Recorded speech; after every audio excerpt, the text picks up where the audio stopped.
Gen ka sou permettre alors pour le petit li faut le ballon coup de bobo.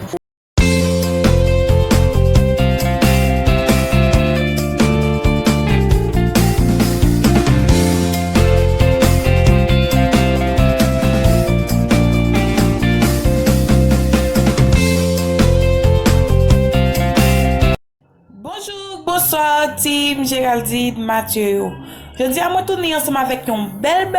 vidéo pour nous. Vidéo aujourd'hui, c'est une vidéo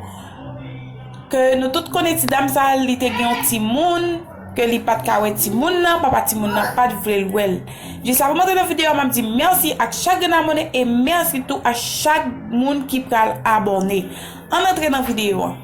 N'a point que les postel dit bonsoir m'passe pour me faire nous connaître que moi gentil moun nan m'a dit merci à craser Johnny nek Coco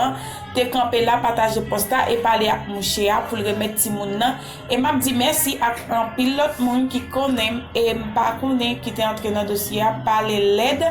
avec monsieur pour le bail ti moun nan m'a dit nous merci en pile pour support nous tout le monde qui tape texte moi qui bon conseil bon force courage m'a dit nous tout merci blablabla parce qu'elle était posté en pile bagaille et vraiment remercier chaque grand monde qui t'a supporté dans affaire ti moun nan pour quelqu'un monde qui pas connaît moi faire vidéo ça pour me dire nous que li joindre ti moun nan et vraiment content parce que l'aime vidéo ça côté li tape crier. Wow, ça t'a touché en pile parce que me connais gen un petit monde pas facile et pour venir petit monde ça pour miser la expliquer que il était passé ensemble avec petit monde misère maladie et pour papa petit monde ça t'es privatisé pas de vouloir le ouais petit monde non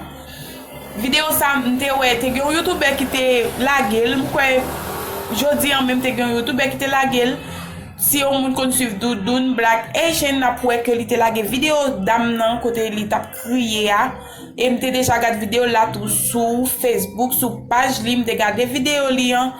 mais il se poster li faire connaître que li jeune ti moun nan eh bien c'est pas plus bagay c'était juste ça moi te voulais partager avec nous merci bye bye si toutefois nous t'a besoin regarder vidéo ça côté li t'a crié côté li t'a parler de ti moun nan mettez link là dans description pour nous checker channel Doudoune Black Asian comme ça n'a pour vidéo